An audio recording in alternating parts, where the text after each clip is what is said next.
Should we address the main thing of this episode that everyone got very excited on? We got our first look at DCU Batman.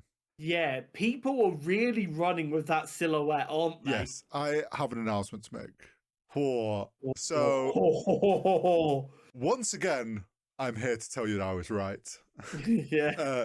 The Mint, as I suspected, predicted, which was, I think, a very safe prediction, that they've just been stockpiling money. But then, was I expecting it to be that much money? This is one that boils my blood a little bit. Best animated film. Oh, I saw this. Flow. Now, I have heard that Flow is an amazing animated film. I struggle to believe that The Wild Robot, which is the most nominated animated film in history, was not the best animated film this year.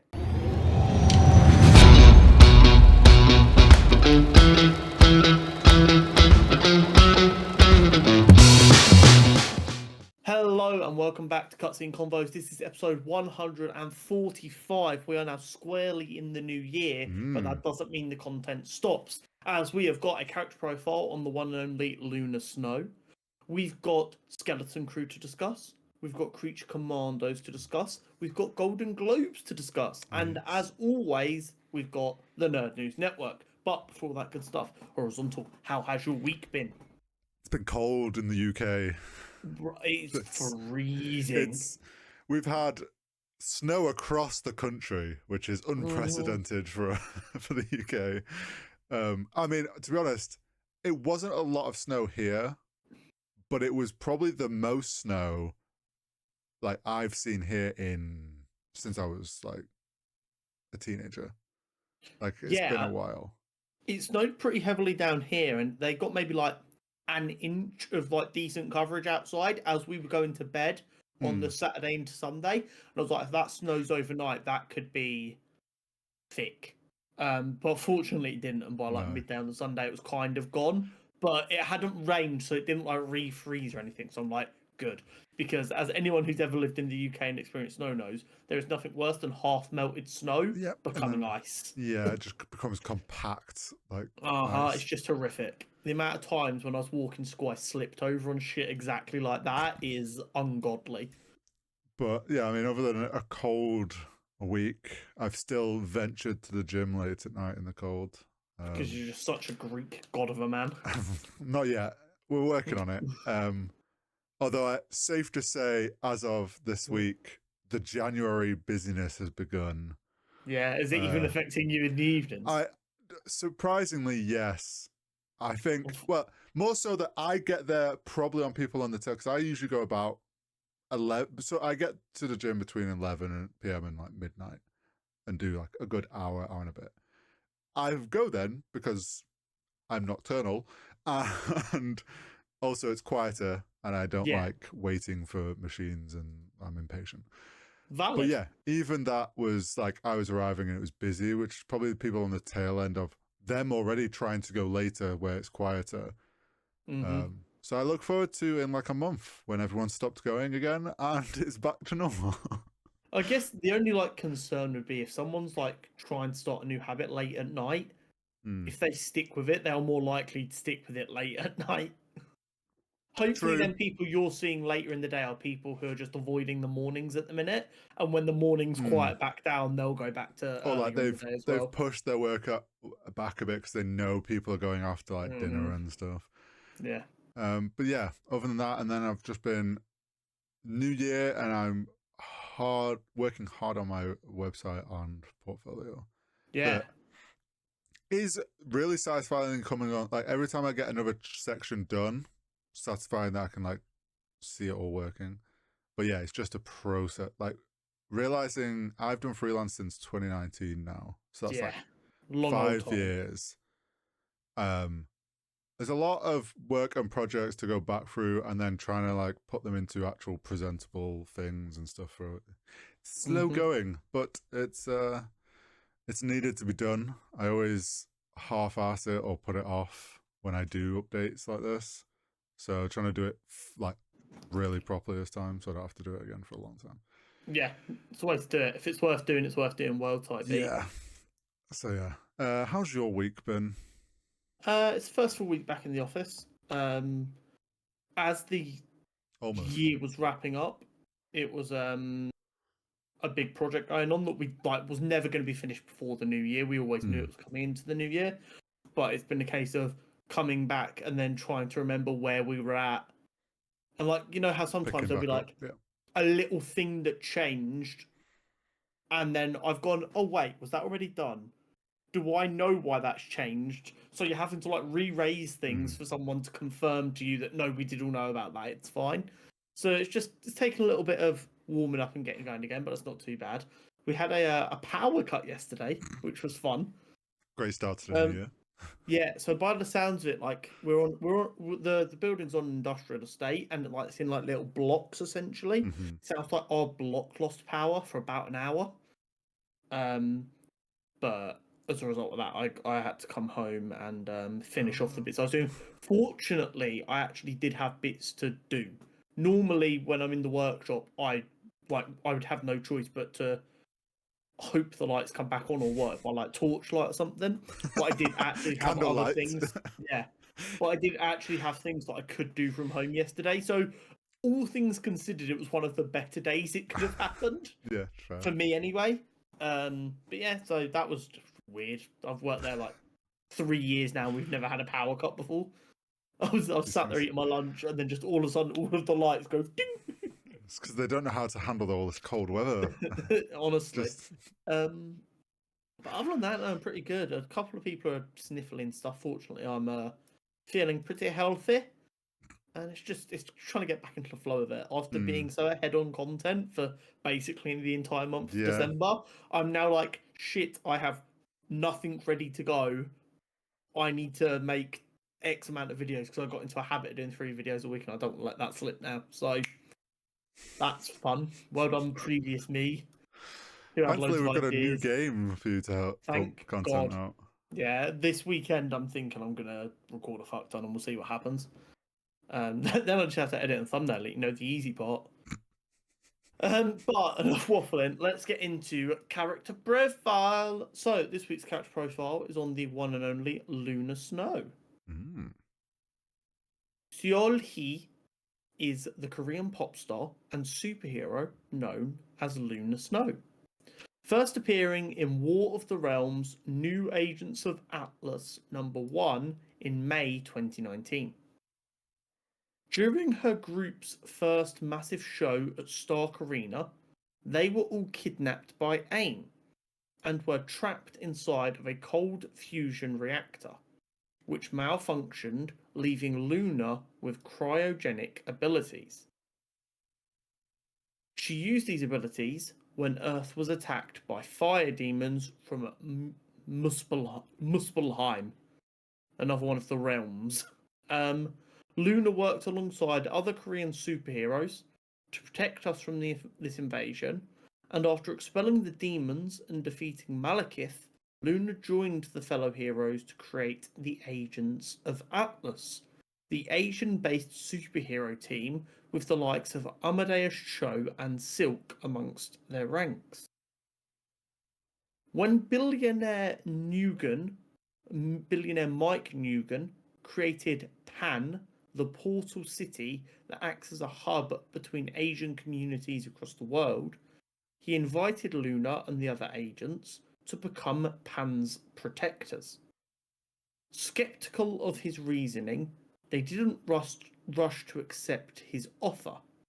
However, once Nugent began using their likenesses to sell access to his city, they became even more suspicious of his actions and accepted his invite to investigate his company from within.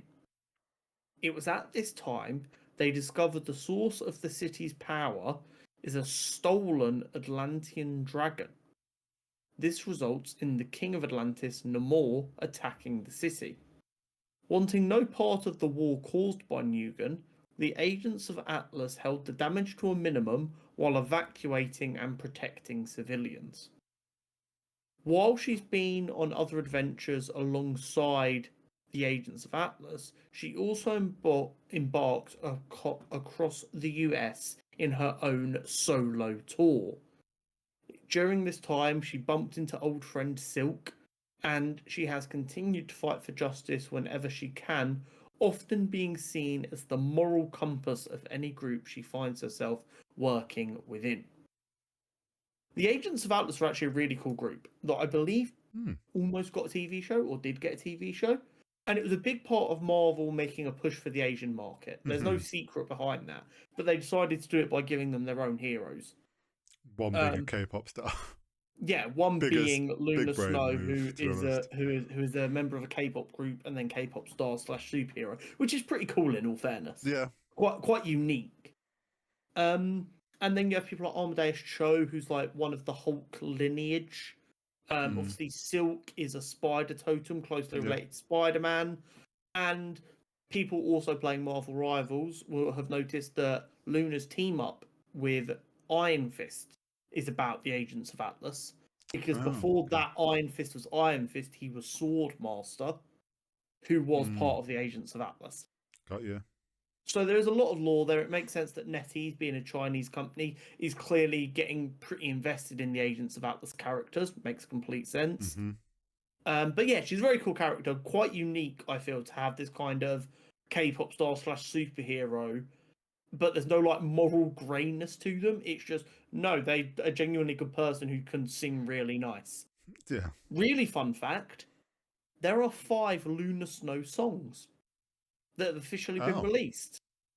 There is a band, I didn't write it down, there is a K-pop band, girl group, and a couple of the different members of her band have recorded her vocals for some songs.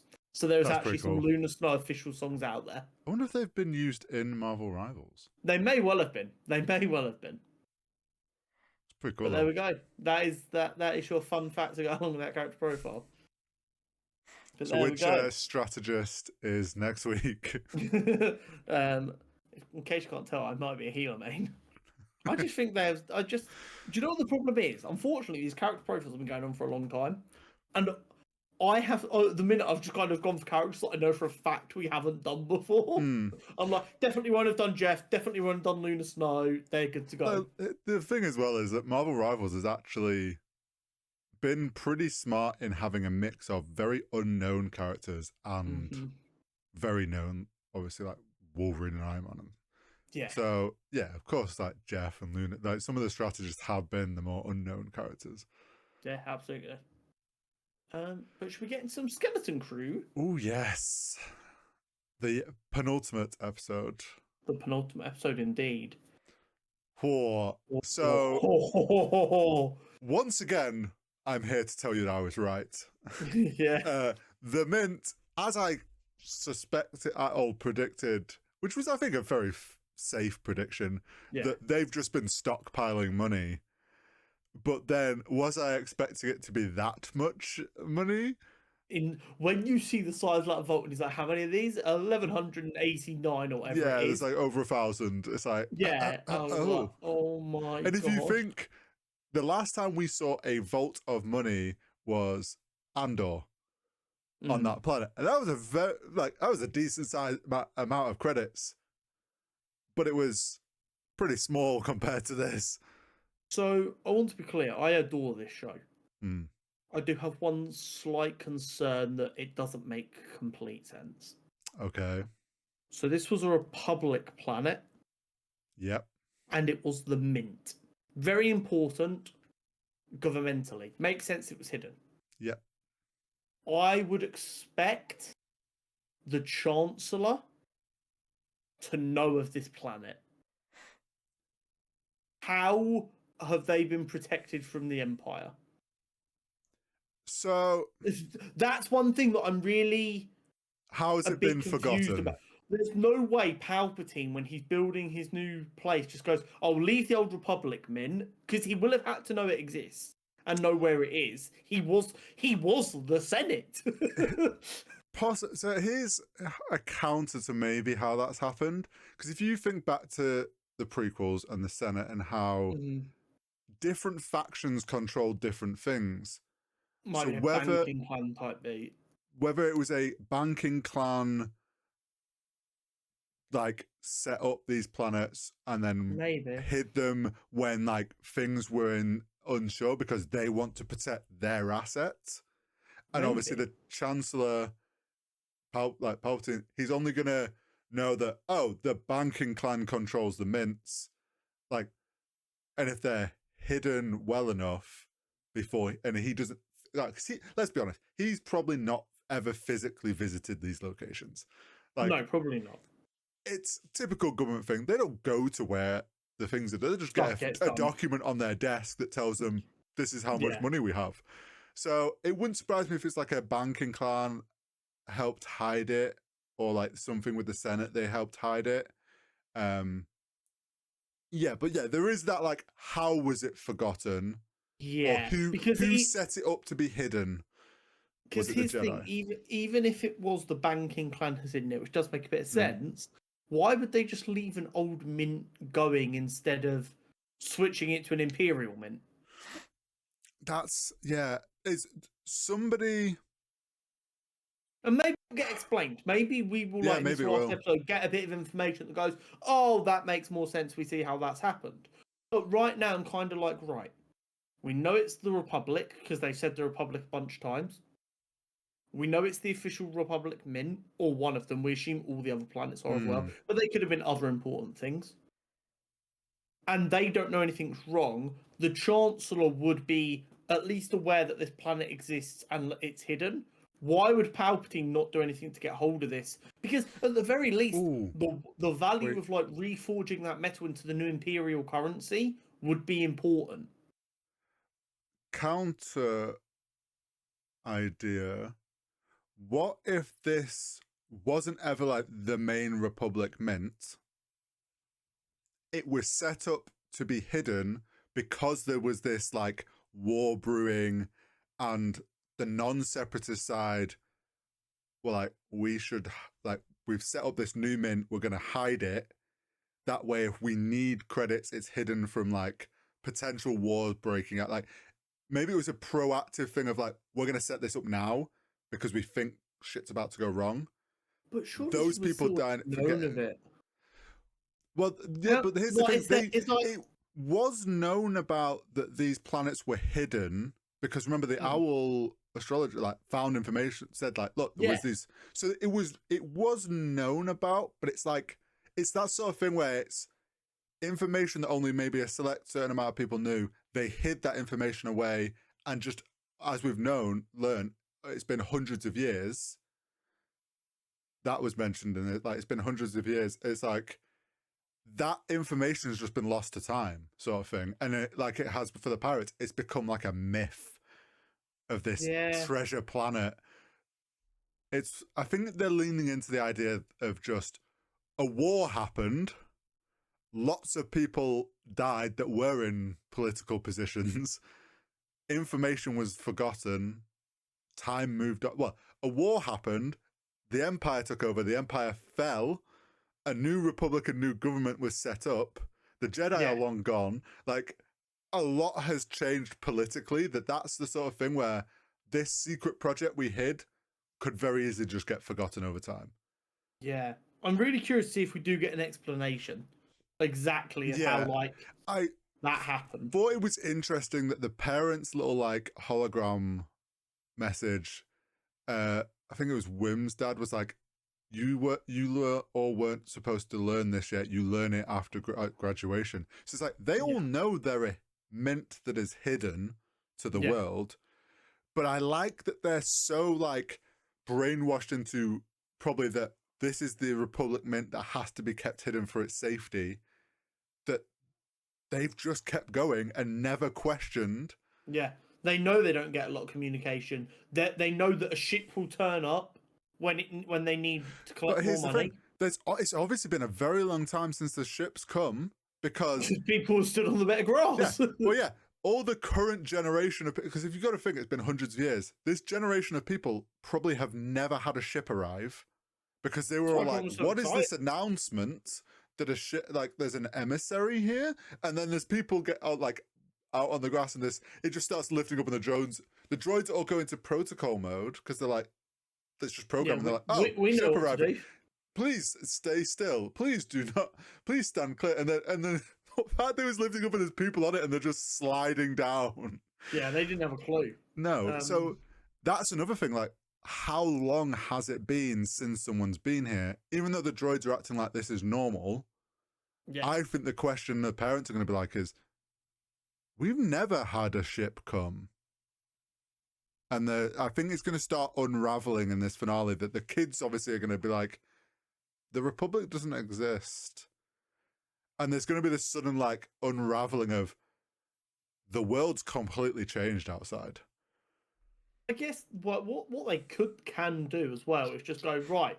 They beat Jod. He doesn't kill everyone. Hopefully, Order they 66. find out that the Republic doesn't exist, and they go right. We're just going to stay hidden, but we don't have to just be Make drones money. anymore. We can do whatever the fuck we want. Like a little mini rebellion against the drones, which control everything.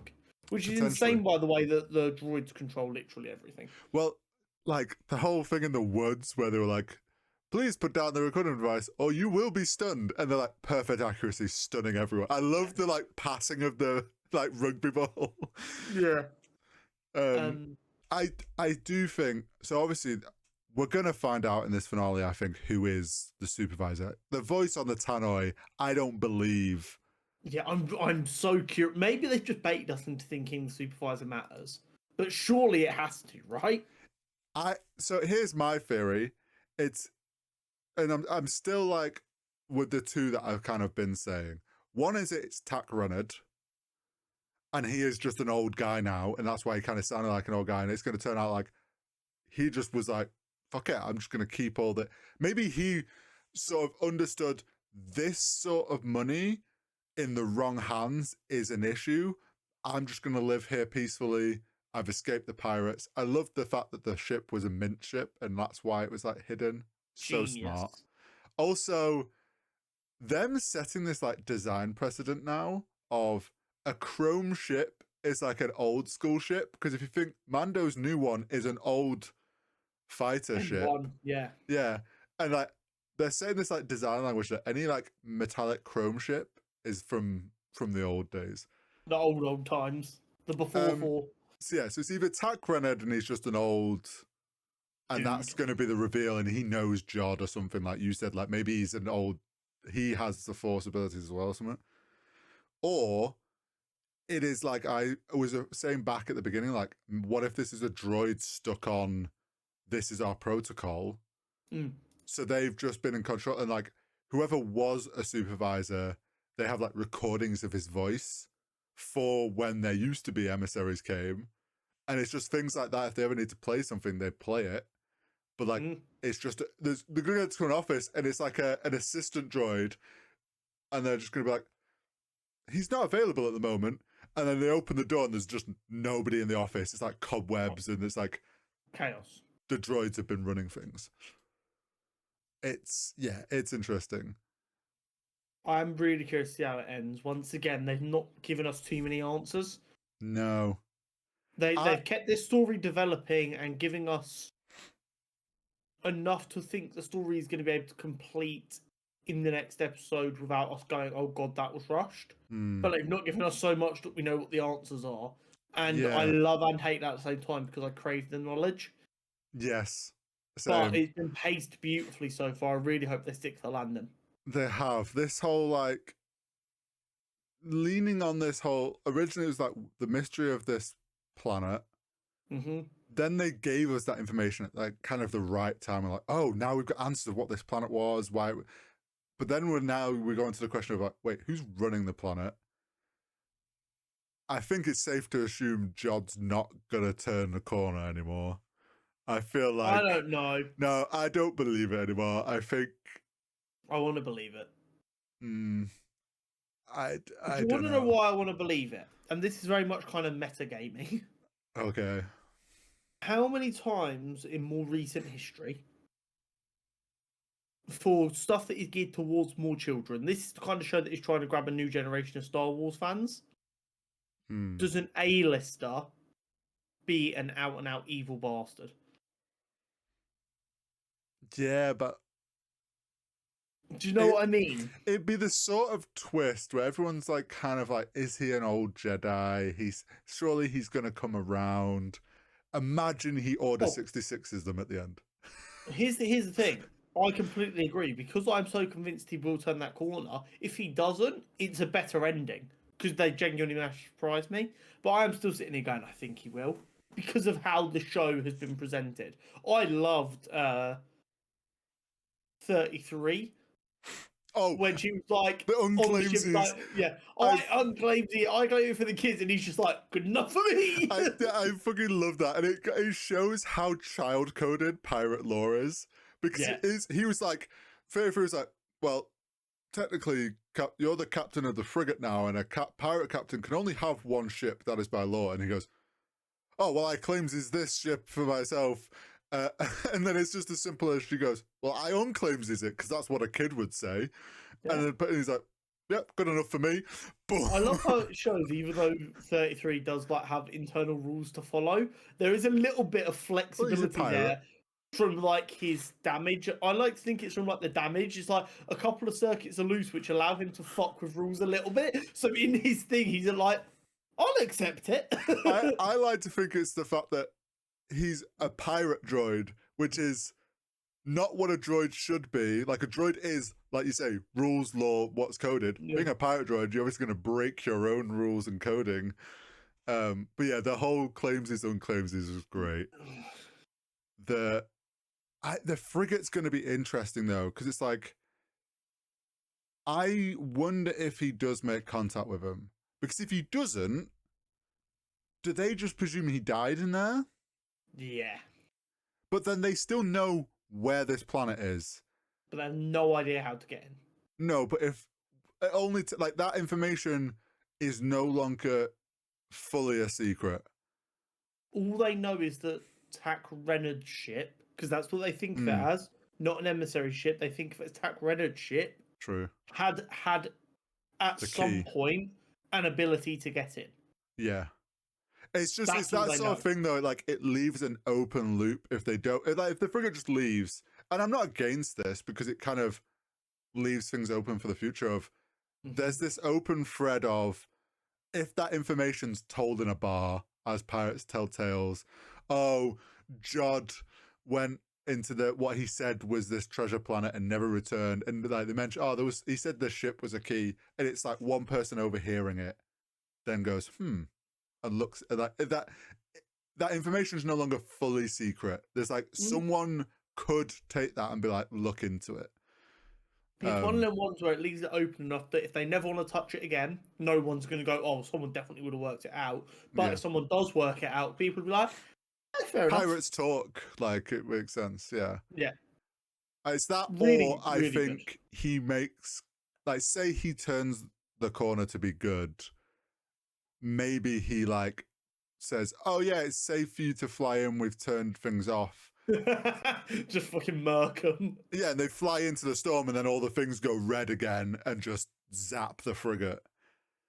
I love the way that like they got through the fake storm and it's just like the planet felt so tiny compared to what they'd gone through, and I was like, yeah, oh, it's literally just a tiny little planet in the middle of, but this whole like mystery around why this planet has been hidden, and they probably won't fully answer it. I guess the bigger question is, how did this one survive in a controlled, normal way when all the other planets, by the sounds of it, went to shit? Well, this is the thing. It's like they were all different resources, is what they said. Now, that doesn't necessarily mean they were all mints. They could have been. But then it's like, yeah, like you say, why did some of the other ones rebel and turn into like completely different planets? Or is it some were like vault like planets where they just became an experiment? Also, the thing in the underground mint, that giant orb. Yeah. I don't know if that's more than just printing money. It seems suspiciously like almost weapon-like. I mean, money is the most dangerous weapon ever. Well, yeah. Down with capitalism. But you know what I mean? Like it seemed very It was an suspicious. Like that. interesting design choice. It's like I don't know if they that were just could trying be to give a something sense of else. scale, Maybe. or maybe the planet is a giant robot. Like, well, it's Mecha clearly the planet? core have been like hollowed out to hide these, Mecha which planet. we've. Horry would love to show you more if it becomes Mecha Planet. Oh, they just start like the kids start making mechs. Yeah. That would be pretty sick. Star Wars meets Gundam. I'm on board. It probably already exists. It probably does somewhere. You're not wrong. There's also the possibility that what if the supervisor is Hondo? And what if that's why it's been kept hidden? Because he knows. Like, he's the sort of person that if he got wind of the hidden planet, but would also know about all the evil, like the Empire and stuff, that he would know this needs to be kept hidden. My only problem with that is the way Tak Renan's been described as like mercilessly killing like 2 full crews. All stories from pirates, not necessarily the truth. Well, one came from 33 because he was there. Yeah, but has he told 33 this is the memory you have to have because I'm the captain?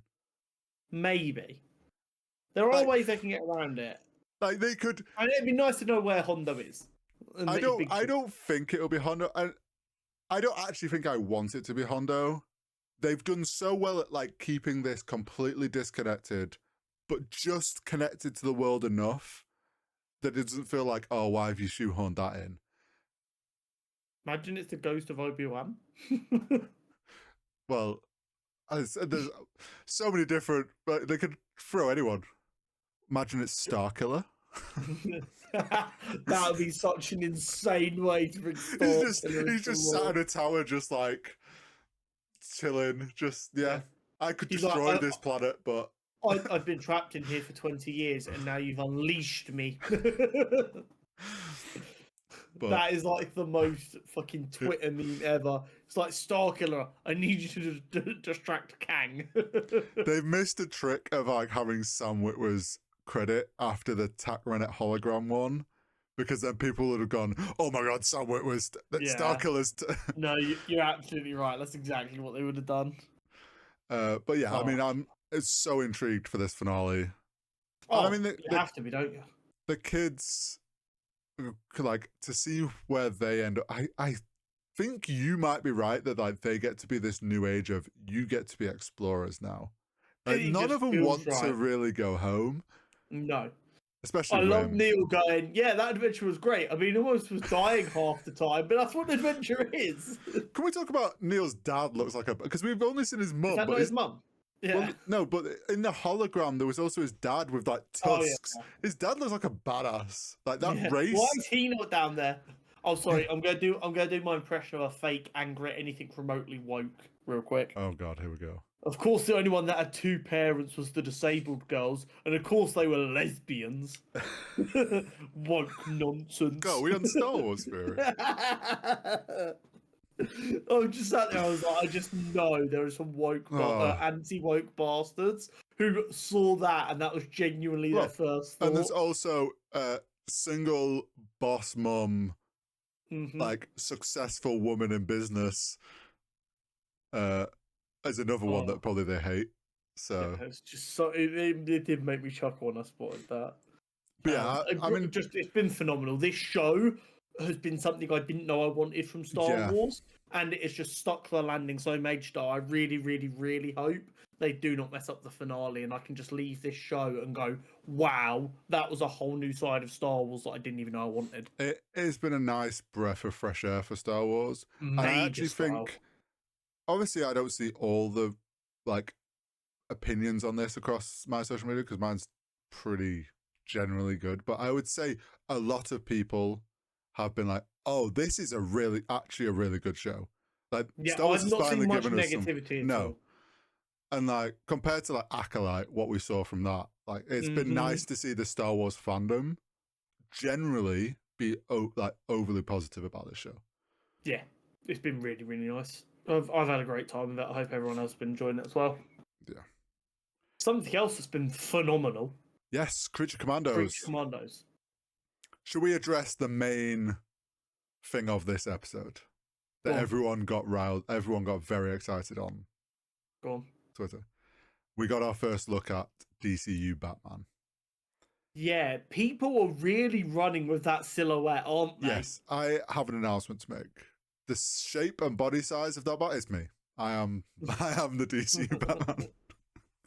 Here's the thing. I get why people are excited. It makes complete sense. Yeah. There's a reason he was a silhouette with no real detail shown. Yeah.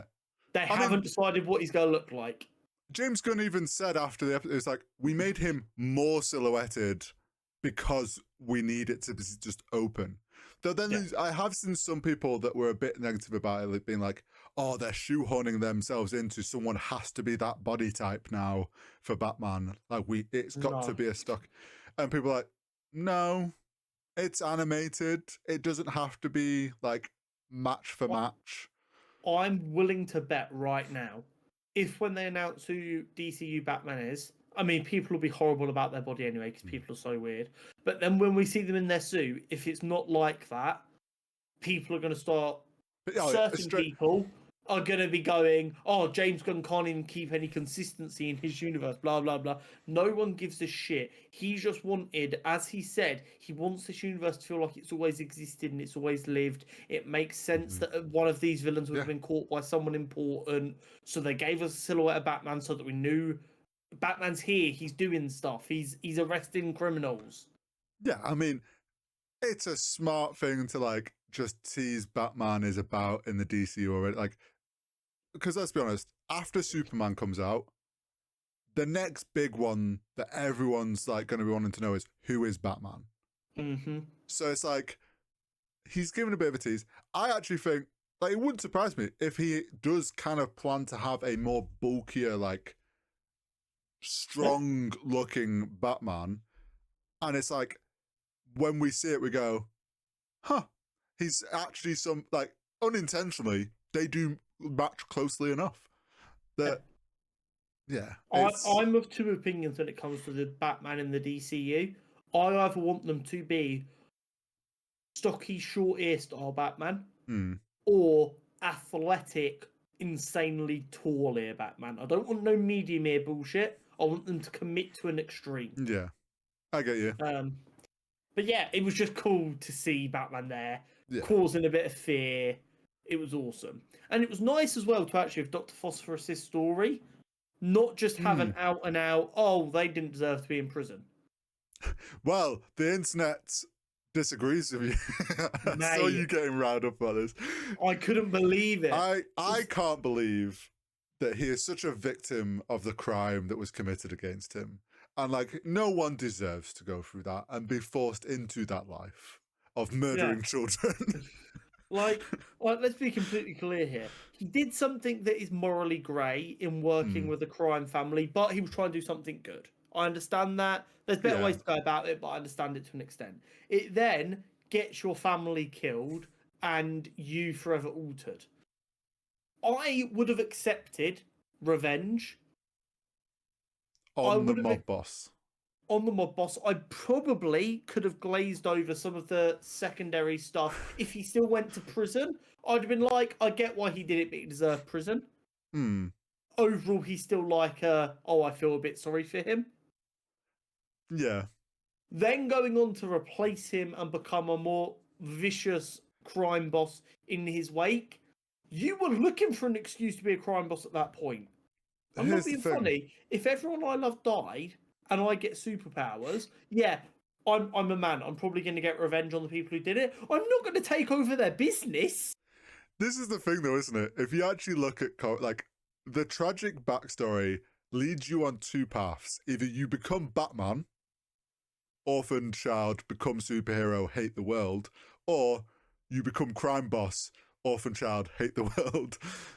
And it's actually a really good villain origin story because, there's a little bit of sympathy. You kind of understand how they started on that path, but there gets to that crossroad and you're like, no, you've gone too far now. It's what I've always said is one of my favourite things they did with the Netflix villains is in the first season when you get introduced to them, you feel sorry for. You're like, oh, they're the bad guy, hate them. Then the story makes you feel sorry for them with like more information and finding out about their past. And then normally in the finale or the penultimate episode, they do something so morally irredeemable. We'll just go with that instead. That you are just like, oh no, you are the fucking bad guy for a reason. Kick his ass, Daredevil, Jessica Jones, Luke Cage, whatever. It's funny like how much this show is making you like the villains to the point where then you like either it shows you like Phosphorus, oh, he went too far, or Weasel, okay, he's been punished wrong. That then you're like, okay, the whole government, like this government thing against like these creatures is very mixed on if some of them deserve to be there and some of them don't. But I like how it's managing to make us like somewhat make all of these villains be likable. But yeah, I will say when he did become mob boss, the glow in the dark face paint, like his mob aesthetic, very fucking cool. Do you know what this makes me excited for though? And I hope it survives past the animation. Go on. I hope if we get henchmen for Batman and Superman and whatever, we get like comic book style henchmen that have like uniforms. I really hope that makes a comeback. No, I think we will. Because let's be honest, James Gunn, a lot of that stuff he's doing stuff on purpose for a type of DCU that he's building. We know he's going more comic accurate. So he's gone for henchmen who have uniforms, and I hope that survives. I want to see a Joker or a Two-Face. If we get like Two-Face in the DCU, seeing a bunch of mobsters wearing half and half suits and face paint on one side to show they're one of Two-Face's guys, that would be fucking awesome. We've had the dark and the gritty and the realistic take from Nolan until now. I am ready for a comic book film that looks like, to an extent, not going too far, obviously, like a vomit of colour and camp and just a bit out there where you're like, this is fucking ridiculous, but I don't care because, superheroes. That's what I want. Like, you can do it in a not too wacky way. Yeah, absolutely. Like the two-tone suit, like, you can make it a lot more subtle, but still like, oh, that's two different things. Yeah. Bit of face paint, or even it's like tattoos on one side of the face and not on the other. And that's like, there's ways they can do it that makes it not too crazy. But yeah, I would actually love if they bring this out of this show and do that, the henchman thing, because it was very cool to have them.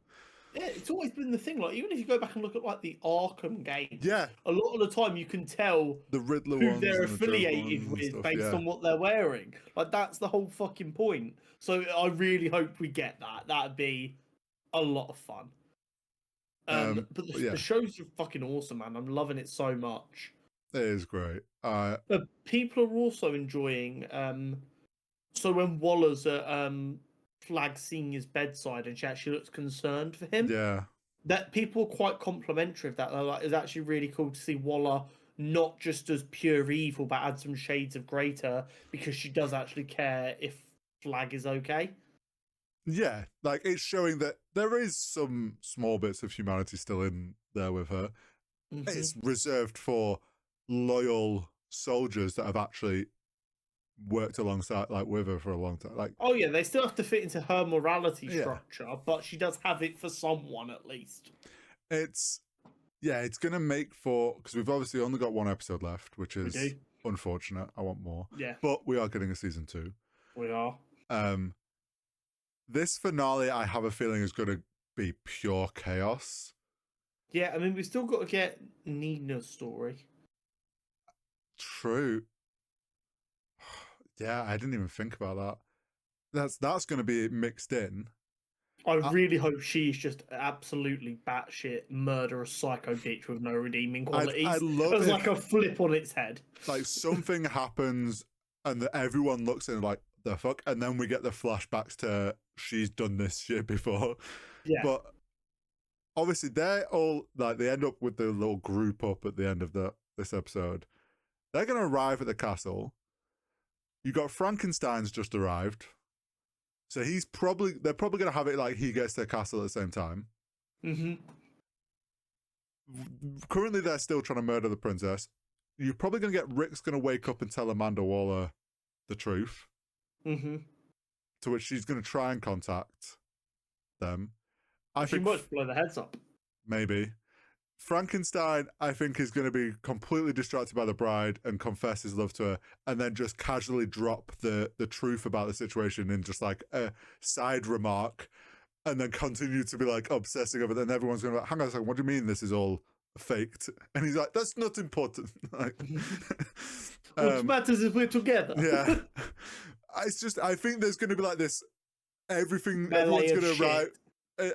and it's just going to be, there's either the princess doesn't die, or plot twist, it is true, she is evil. Not because of what Cersei thought, because of something else altogether or whatever, yeah. Also, did you see people have a like theory that's probably not actually the case, that the princess is the little blonde girl the Weasel tried to save? That makes no sense, though. It makes no sense, but when you put the little girl next to a picture of the prince, that they are very, very similar. I think that was just supposed to be a nod at why Weasel was instantly super well behaved and happy to see the princess. I also think so, because people have also noticed his lawyer, looks like one of the little girls. Yeah. And again, she has a certain level of like friendliness and control with him. So I don't know why Weasel decided to come back. Why didn't he just stay in the field playing with the doggos? So he like has I think he was thinking of the princess, because obviously he played. I think he's going to protect her. Me too. Which then leans into this idea of like, what if it is that same little girl? It would be a wild, like... I wish he just stayed in the field with the doggos and was happy there forever. But I know it's very far-fetched for it to be this girl. What if that girl survived, knew the injustice of the American system, and went to form her own country where weird man hybrid monster things wouldn't be assumed guilty? Yeah, but she goes there. She's gained all this power. Her actually wanting to like bomb America is because she wants to get back at what they did to her as a child. Like, there's very far-fetched theory, but imagine the twist if that's revealed. The subplot with the sex workers, I think, was very well written. That was a really good part of it. I know it's had some divisive moments on the internet. People think that James Gunn was kind of talking down about them. I think they've misconstrued what he was saying with that. Yeah, I think his entire thing was everyone's worth saving, and actually the bride was in the wrong for talking down to them. Yeah, and she was supposed to have this full circle moment where she realised actually she was no better than them just because of what they were doing. Yeah, I agree with that, and I think it also was to kind of on the nose be like how most people talk about sex workers, and then it being that some drunk meta-humans, once again just adding into the idea that people are used to people with powers existing. Yes, it's a bit strange to see one, but they're out there. No one is completely, oh my god, you have superpowers. It's oh, you're a meta. But like freak. her, like you said, her having that full circle moment of then protecting them because they deal with the same dickheads that she deals with. It was really well. I think it was really well written in. For the bride. I liked how when they regrouped as well, Dr. Phosphorus was like, "Damn, new look, very hot," and she's like, "Don't even stop." I really enjoy this cast of characters. Bearing in mind, I knew like nothing about any of them going into this. I've enjoyed it a lot. I want some of them to die just because of the nature of the nature of the team is kind of predicated on no one can stay on it forever. So either some people do need to be exonerated and earn their freedom so they can go on and be used elsewhere, or some of them need to die to make room for new team members. That is how it works. I think Weasel should get freedom because he deserves justice. I think the bride doesn't end up getting freedom, but doesn't die. And I also think Frankenstein ends up being brought in, like arrested and brought in. That'd be cool. So then And then they're just in prison together. and she's That just would- sat there like not impressed, and he's just constantly confessing his love. That would be horrific. I do think it wouldn't surprise me if Nina dies and everyone's like, no, because she's the nice one. And then also Dr. Phosphorus dies in a sort of realizes, because he had this little moment with the kid where after the flashback and he'd said, I wish you hadn't seen me, everyone then saw his backstory and was like, I was like, oh shit, he's going to kill the kid. And then it's him playing with the kid. I wonder if he has a bit of a moment of like, I did wrong. This is my redemption thing, and does something and dies doing it. Is like his maybe. But yeah, I don't think they all make it out of this. No, I think that'd be crazy. Just before we move on to the Golden Globes, this can be cut out of the segment because it's kind of tangential. Okay. We got one comment that was semi-pro-Nazi on the review of the GI Robot episode. So I'm just going to read you their comment and then read what I responded. Because I didn't bite back. I actually spent a few hours thinking about it in my head and about the best way to approach it. Because there's some logical plot holes in what they've said here, which is what we need to address. I mean, first off, got to say that killing Nazis is no longer celebrated because it's a common position on one side of the political aisle to say, you disagree with me, therefore you're a Nazi. Even if the person in question doesn't agree with a single thing the Nazis believed. A little bit iffy.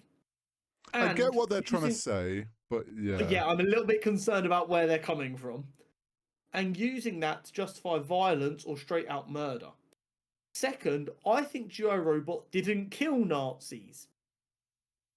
I find it interesting that everyone was wearing normal clothes until GI decided to start killing people.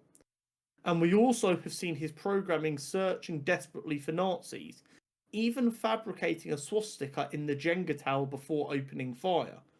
I think that GI's memory is unreliable and he had a PTSD reaction to something more innocuous, and his threat detection went into overdrive just like real PTSD survivors. So they're claiming that GI Robot's an unreliable narrator and therefore we can't trust that history. Yeah. But this is what I said in response, and then we'll discuss the whole bunch and I'll get your thoughts. I said, I'm sorry, but this is plain wrong. There is no evidence that GI Robot is an unreliable narrator or that a robot could suffer from PTSD. Furthermore, even if GI Robot was an unreliable narrator, the flashback wasn't his memory of events. As for numerous parts of the history, we see he is deactivated and then reactivated during the scene, meaning he cannot be the one recalling events as he was powered down for periods of the flashback. The people he killed were neo-Nazis planning on using him as a weapon for their cause. My big issue with the counter-argument of I don't actually think they were Nazis is there's a Nazi flag. Yeah, that's what I was going to say. It's so even if you're claiming it's an unreliable narrative that's like hallucinated a Nazi flag, on numerous occasions in like the history of what he's been doing, he was powered down, which means it's not his recollection of events, it is what happened. No part of this show is told from someone's perspective directly, so all of the history is to be treated as history. It's not a retelling of events where we could question the reliability of the narrator. It is like if it was set up as like GI Robot was sat there telling them, the story. This is what happened to me, and then we're getting the flight, then okay. But yeah, and also the thing with like they weren't Nazis. If it was a case of in the episode there was no flag, and it was just he had the Jenga moment where he sees the thing, and then he like turns and there's people taking off coats and they got like a bit of a uniform. I'd be like, okay, there's no direct swastika shown. I'm like, that could be a bit of a malfunction. You could argue that he malfunctioned, like freaked out. But the fact that there's a giant flag there. Yeah. The point of it was the reveal of, oh, these are Nazis, and now he's gonna like. And don't get me wrong, I know you shouldn't really look at the right. Actually, no, that's bullshit. You absolutely should look at the person writing it because that adds context to a piece of written. Like in English class, for those who actually remember going to school and paying attention, What? they would talk to you about when you're reading something, you've got to look at when it was written, who it was written by, because that adds context to what you're reading. Which is why, especially like a lot of the time, they like use that to justify the use of racial slurs in stuff like Of Mice and Men.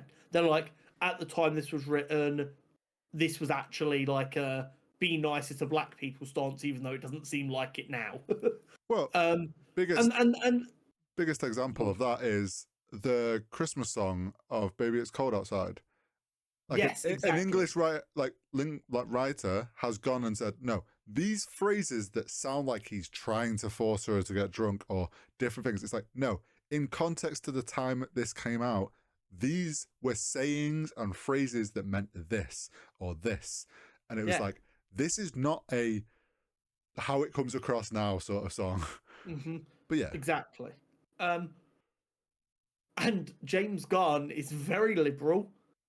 And I genuinely believe he means, why did we stop celebrating the death of Nazis? Yeah. That is what he's trying to say here. I don't think he's actually more nuanced than that. I think he's being as subtle as a ton of bricks. Because sometimes the people who need to understand his point need people to be a little bit less subtle, hence the boys being less subtle as each season goes on. Because people have been missing the point. I get this person maybe... I don't want to call them a Nazi apologist, because maybe that is just their opinion. What I would say is they need to think about how they phrase things on the internet, because it doesn't come across great for them just going, I don't think they were Nazis, when there was a Nazi flag behind them, and they were talking about G.I. Robot as a weapon for their cause. Yeah. Like, the first part of that thing of, like, the term Nazi just being used to like, I get what they were saying there. Like, it often is just used as a, like, oh, you're on the right-wing side with views against man, you're a Nazi. And it's like, they could have none of the same views. And I get that is a problem of, you shouldn't just immediately be calling everyone with an opposite political view of you a Nazi. Agreed. They worded it very, like, loosely, and which then made it a bit iffy, but I get what they were trying to say there. But yeah, the point of they weren't Nazis, I'd only agree if there wasn't clear, visible symbolism, and if it was that was then also paired with the fact that it was like the show episode was done as G.I. Robot sat down telling his story. Then you go, okay, here's the narrator. Yeah, if the episode starts with them sat at camp one night and someone goes, G.I., how did you end up here? And then we get the same flashbacks, there is more of an argument to be made. But that doesn't hold water with me with how the events were shown. But hey, James Gunn, if you're watching this, tell us, were they actually Nazis?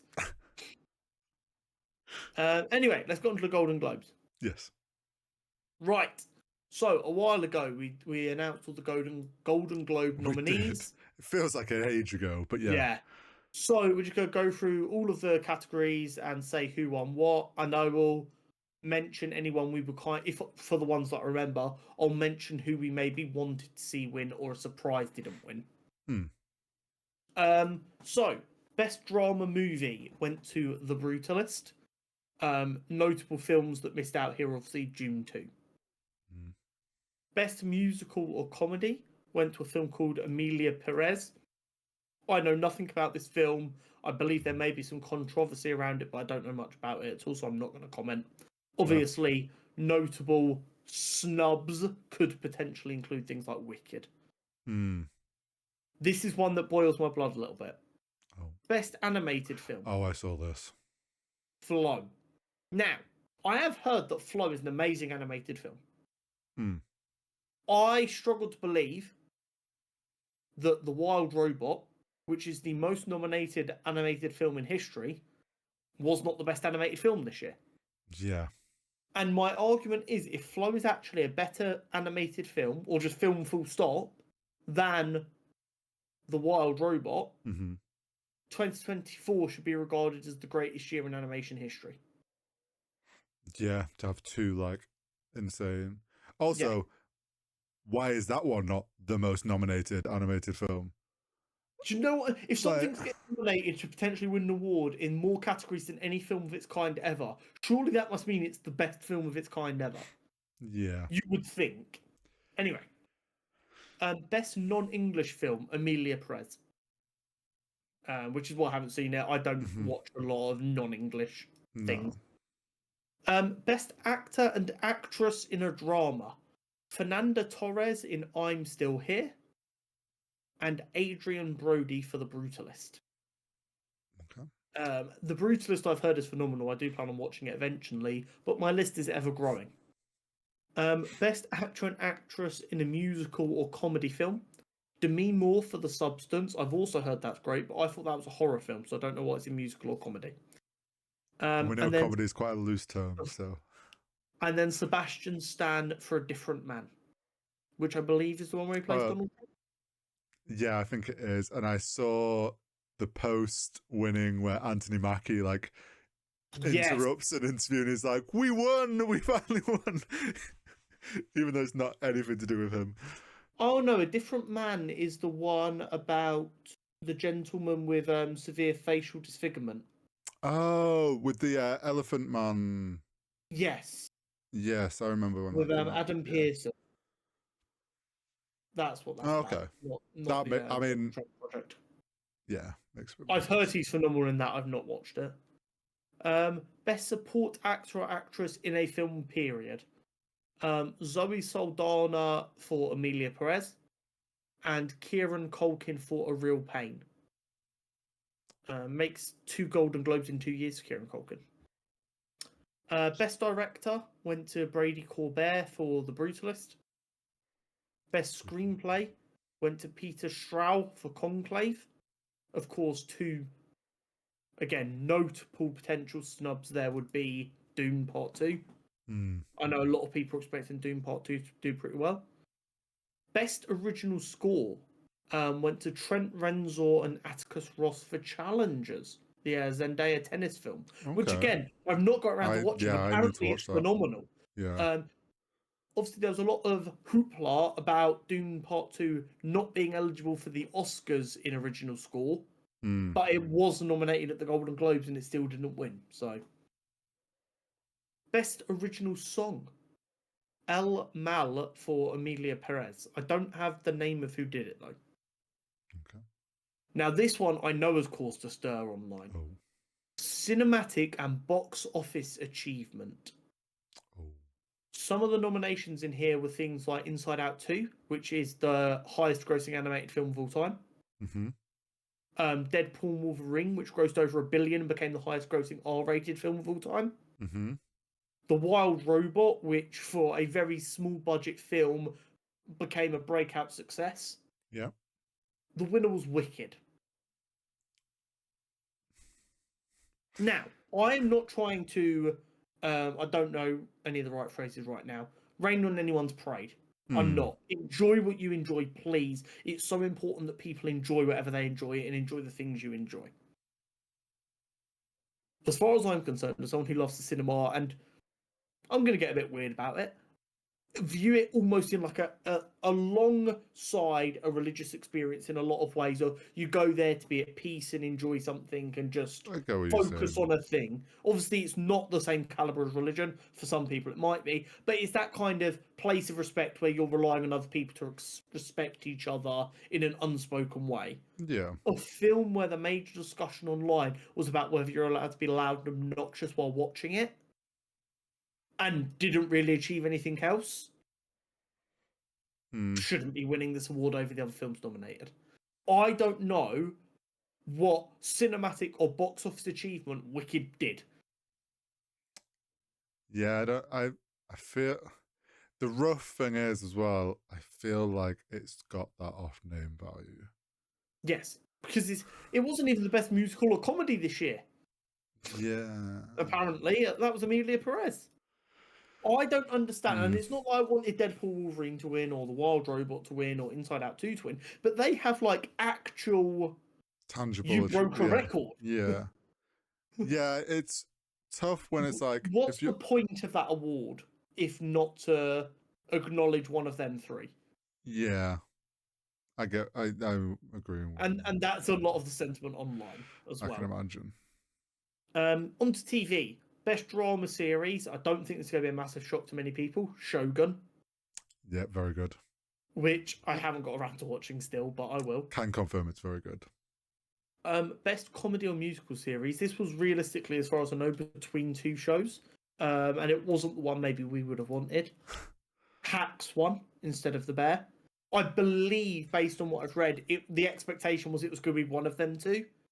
As it has been them battling out on a lot of awards this year. I will say I'm fine with it. The Bear has won a lot.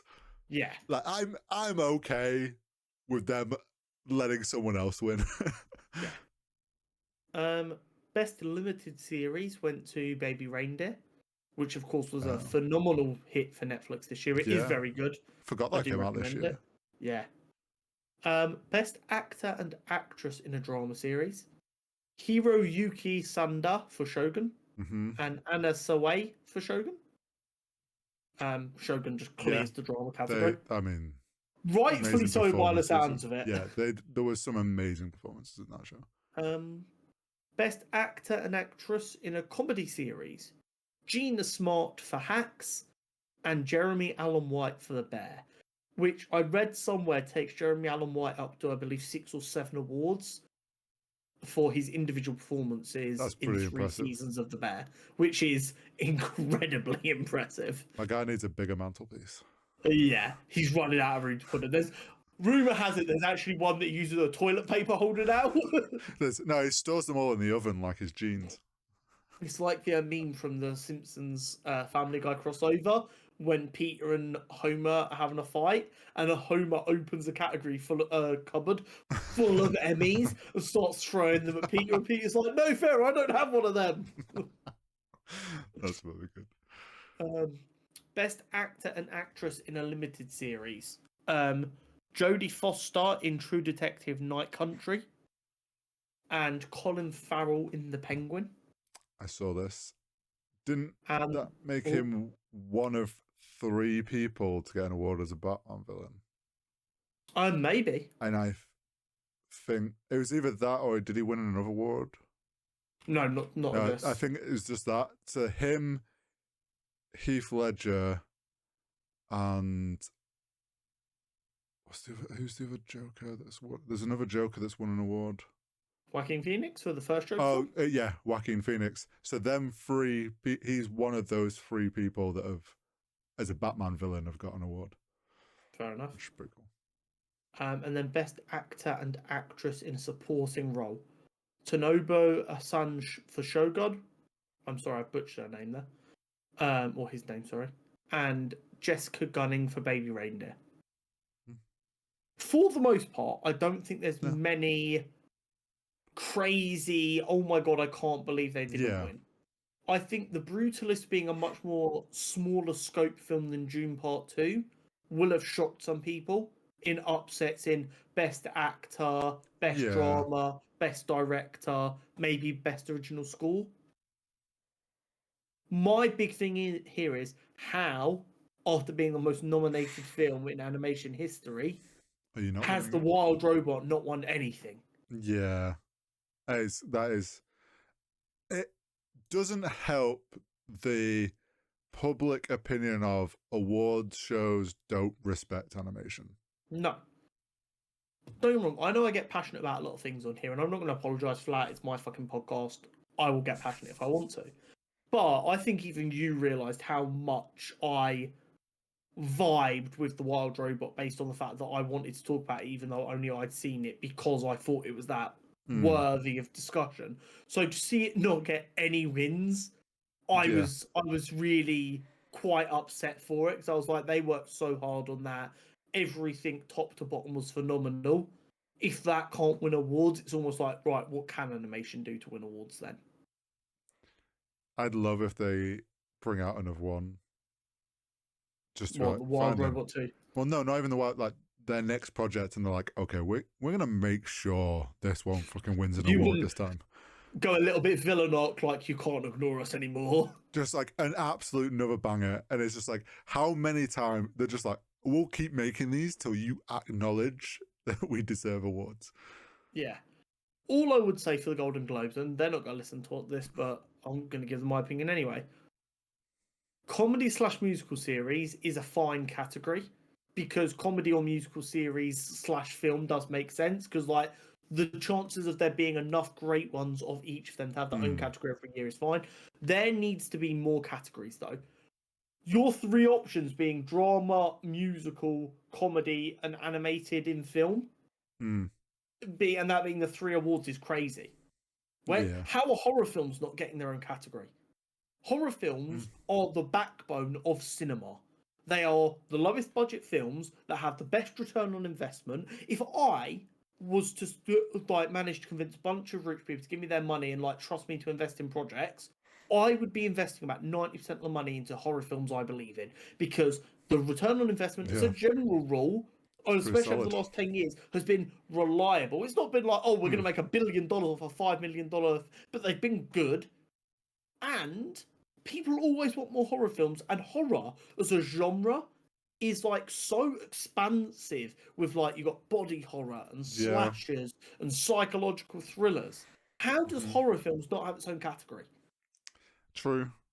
I also surprised like something like a docu-series category or something because there's so many of them come out every year and they're on like ones come out streaming sites and everything. So and I would like there to be more emphasis put on animation, voice artists, and the such to give them the platform they deserve, especially when we know how much they are fighting right now to protect animation. These award shows that claim to be all about the art could probably do a better job voicing their support for them. Yeah. Also, one thing that got kind of roasted, as well as the weirdness of how they decide what wins the Cinematic and Box Office Achievement Award, was they had a graphic on a screen in the venue that showed number of awards based on studio. So like Netflix and Paramount and stuff like that, which is tacky as all hell because guess what? Studios don't make films. Netflix don't make films. They pay someone to make films. Yeah, and then just slap the name on it. Yeah, like that's... Yeah. Here's the thing. Don't be nice about multi-billion-dollar companies, full stop. Agreed. I think the world would be a lot happier then. If you're a multi-billion-dollar company, I'm going to assume you're bad unless you prove otherwise. But there we go. That is the Golden Globes for 2024. It's the 2025 Golden Globes, but it covers 2024. Yeah. Weird. But there we go. Should we get into some nerdy news? Yes. Let's get into the news. How exciting. Right.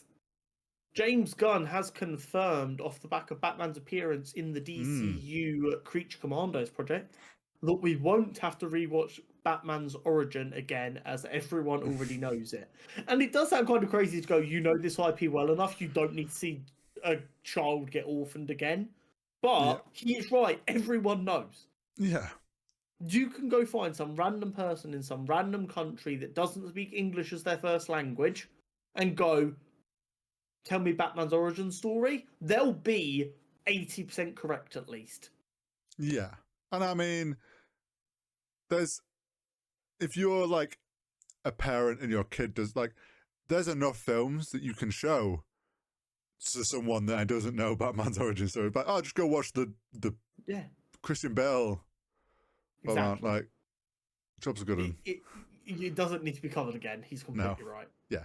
And it also adds into this idea that this world has been going, this isn't the start of superheroes, that he wants this to be like a living, breathing world. So exactly. In an interview with Men's Health, Tom Holland's on a media, what do I call it? A media tour at the minute. Yeah. I don't know what he's promoting. I think it's a little bit of, I took a year off, so I want to get my name back in circulation because I've got 2 massive films coming out next year. I think it's a little of that. This whole, like, he was on Men's Health will have also been like, oh, put him on a media tour because he's on it's a pretty big magazine, isn't it? So. Oh, absolutely. But he said he stopped a fight between two men while he was at his local supermarket. And he said, as I was breaking them up, one of them was clearly really angry, but then he saw who I was, and you could see his brain kind of go, I'm really angry, but Spider-Man's telling me to calm down.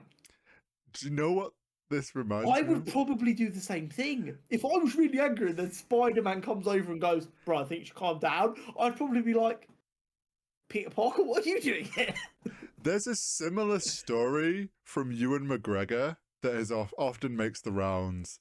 When he was in an interview saying how his daughter was learning to drive.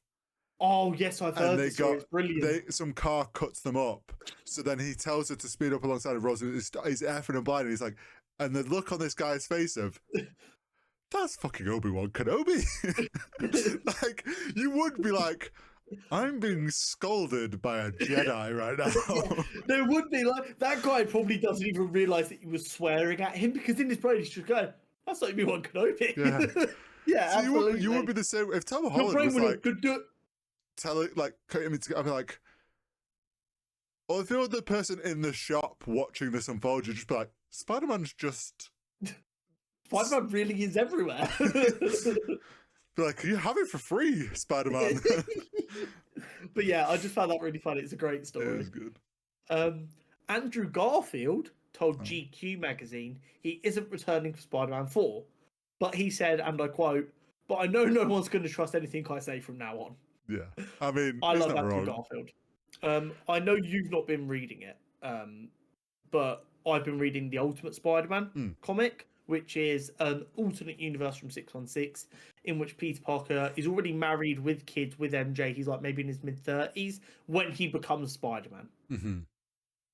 The way Andrew Garfield is dressing at the moment with his beard, he looks the spitting image of Peter Parker in the Ultimate Spider-Man comic. I would love to see them in a year or two. Like, tell Sony, just pay for it. Let us do the creative stuff. Just give us the money, and just make that into a film, because I think Andrew Garfield would be perfect for it. Because I believe he can play doting father of two, and we know he can play Spider-Man.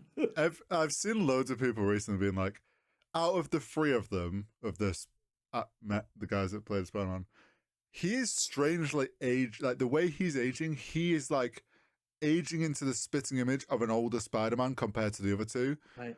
He's 39 and he looks like that. Yeah, I know. Man's 39. I know Hollywood money is Hollywood money, but come the fuck on.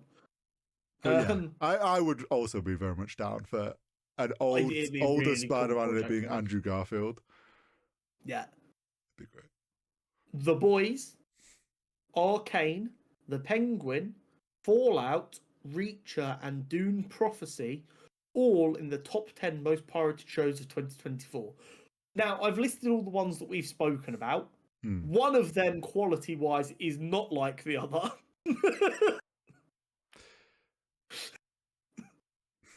Yeah. Yeah.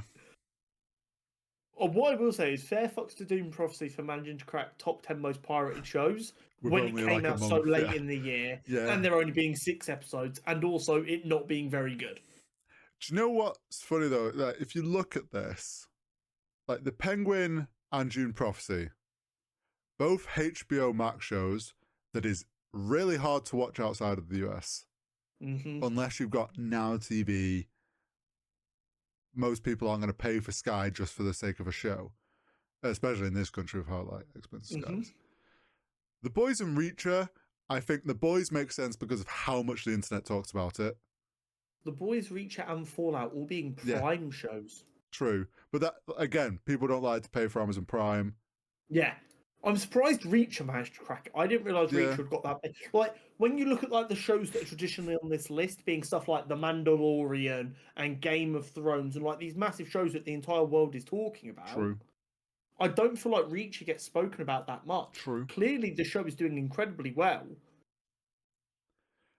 Arcane doesn't surprise me because people don't want to pay. The internet went nuts for it. Well, and people don't want to pay Netflix.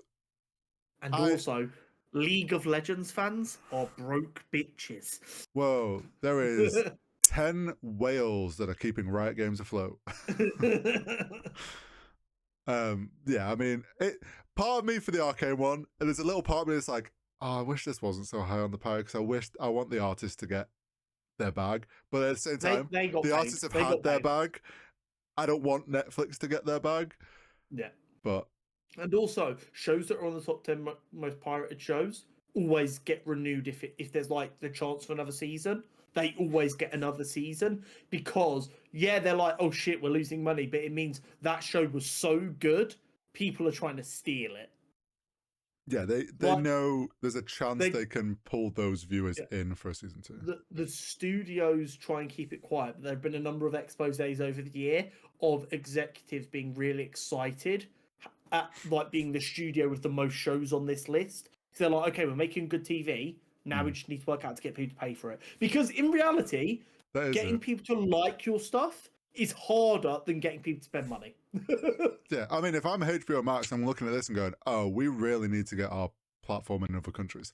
Yeah, instantly I'm like, right, cool. How do we make this happen faster? Yeah. Bit of sad news here. Perry, not the platypus, the miniature donkey, who served as the model for Donkey in Shrek, has sadly passed away after 30 years. I hate. Sorry, I've broken you with the stupid joke there. You broke me because my brain had immediately thought of that when I read Perry. Like I read as I'm reading through the news because I scan over it before we record, but like some of this stuff obviously it doesn't jump out at me. But I saw Perry and I'm like, oh, Perry the Platypus, and then you've made that joke and I'm like, oh god, we are a generation. Yeah, it's a generational thing. Oh, but it's very very sad. Yeah. 30 years for a miniature donkey, I believe, is pretty good. I was going to say, 30 years for a donkey sounds like a solid effort. I mean, you're still kicking it. But yeah, it's just a little bit sad. But maybe we'll just watch Shrek this weekend or Shrek 2. And just remember how great Donkey is. In interviews with Deadline and The Hollywood Reporter, Matt Reeves has confirmed that the Batman is still on course, or the Batman 2, sorry, is still on course to film this year. Mm-hmm. And he's explained that this year is all about getting into production and getting things rolling. Yes, the script isn't quite finished yet, but it shouldn't be a problem. 2027 should absolutely happen. They did say that about 2026. Yeah. Did you also see that James Gunn once again has said if the idea of bringing in Matt Reeves as Batman seems like it's not fully off the table? He again worded it in a way of like, it would have to make sense to the world that I'm building. So I think he's still slightly unsure on what he wants, but I think it's more there as a last resort. If he's just like, if they're at the point where, okay, we need to figure out who's Batman. None of these are working, but we have a loved Batman here. So here is my only problem with this. I think Cornsweet and Patterson would be great as the world's finest together. I think they fit. Like, you know how like when it was like the Fantastic Four and stuff, I was talking about how I actually don't care as much about who the actors are, but I need to imagine them together. Yeah. The exact same thing comes to me with Batman and Superman, and I can imagine them together. My big problem is tonally they don't fit, and I don't mean it's too dark and too bright. I want the DCU Batman to be dark, but Matt Reeves has gone for an ultra realism world, and he's already said fantastical stuff is off the table. Oh no! In the Superman trailer, we have Superman fighting a kaiju. Yeah. They don't mesh. No, I agree. I think he's saying. I think James Gunn's saying this because obviously he's getting asked, so he's giving like a general.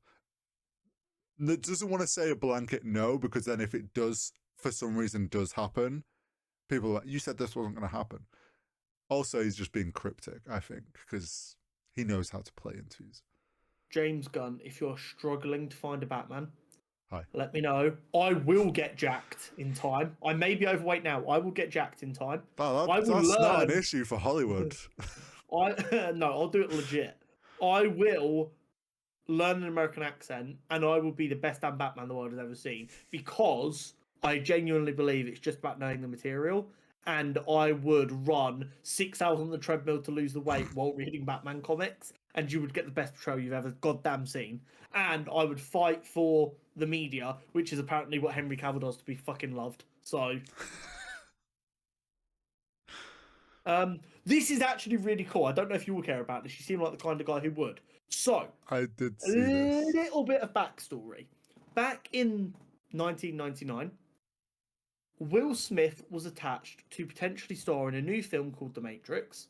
But he decided not to star in this new weird sci-fi film, to instead go and do The Wild Wild West, the absolute smash hit that it was.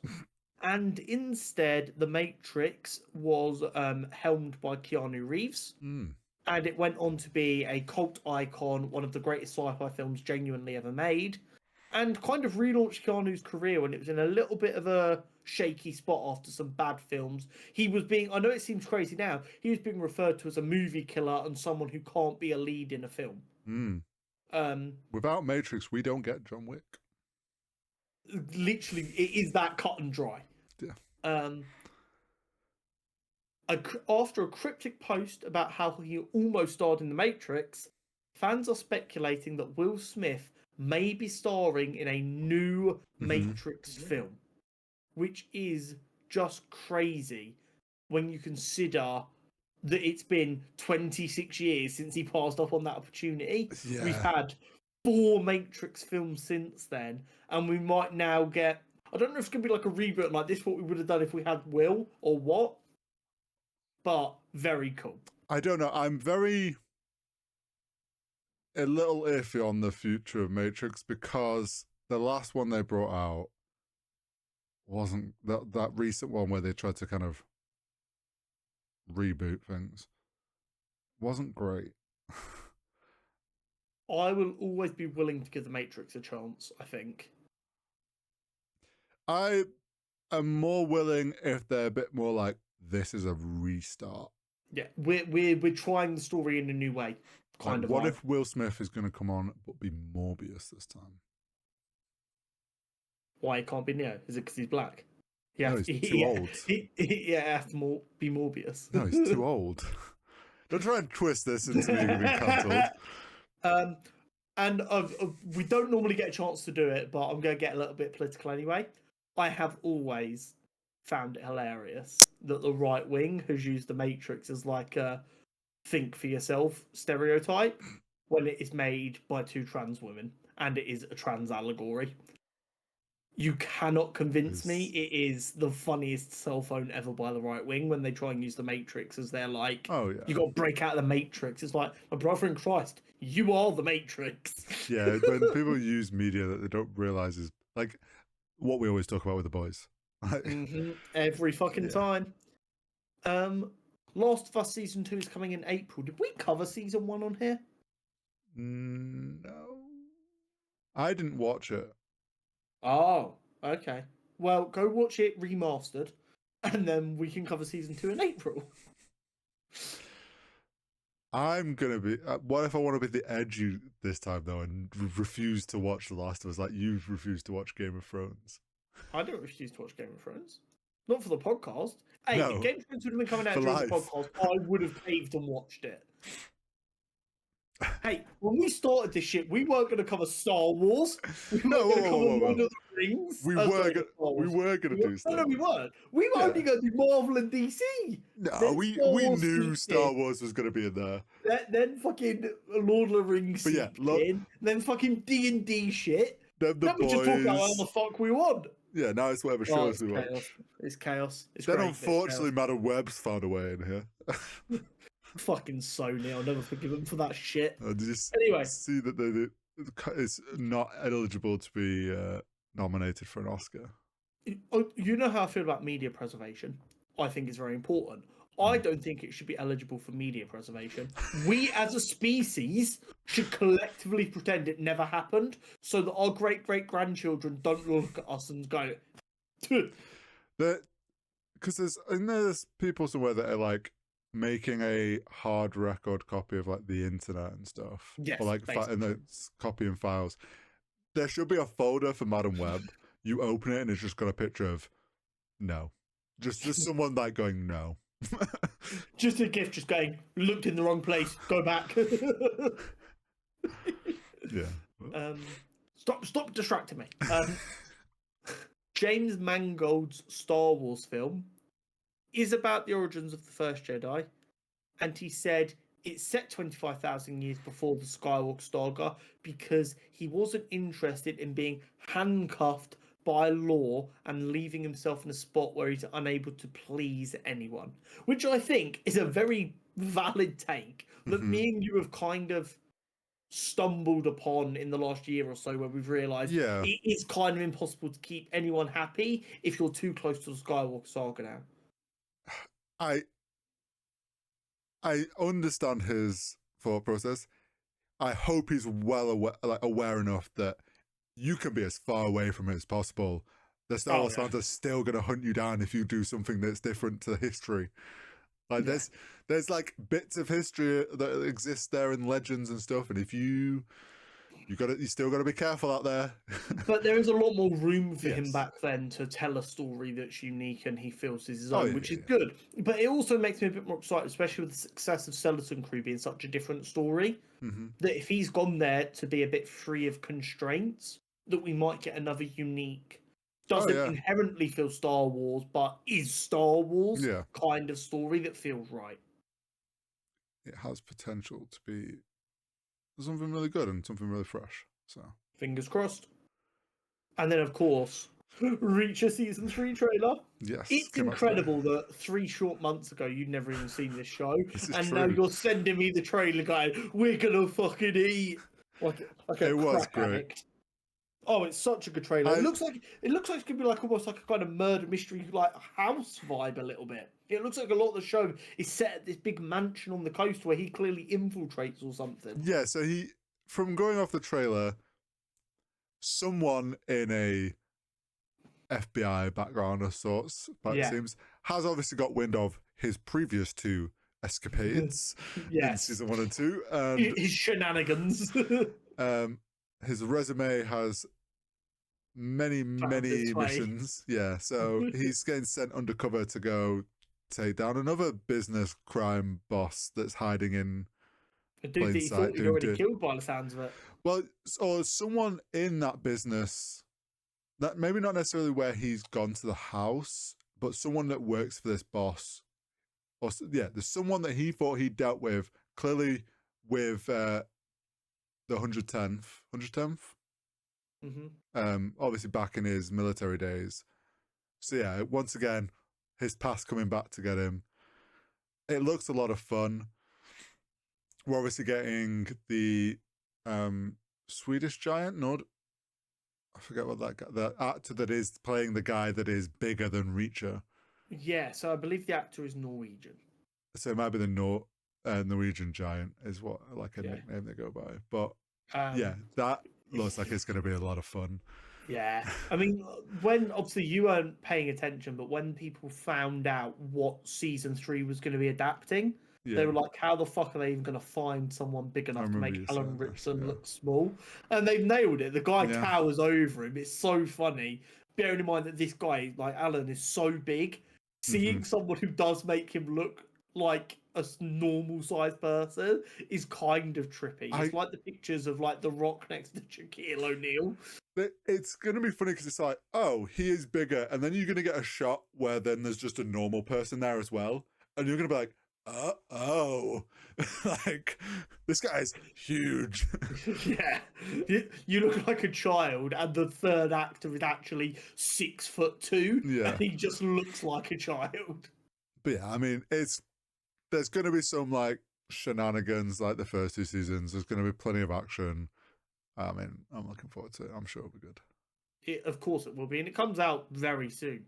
February. Yeah, February 20th. Like the exact same time as Invincible as well. So we're going to have Prime a fun time. Yeah. Prime on fire for sure. But that is the end of the news this week. A really solid news roundup, I feel. Lots of good news more than anything else. Yeah. Thank you as always. Don't forget to like and subscribe. And we'll see you next time for episode 146. Ooh, see you next week.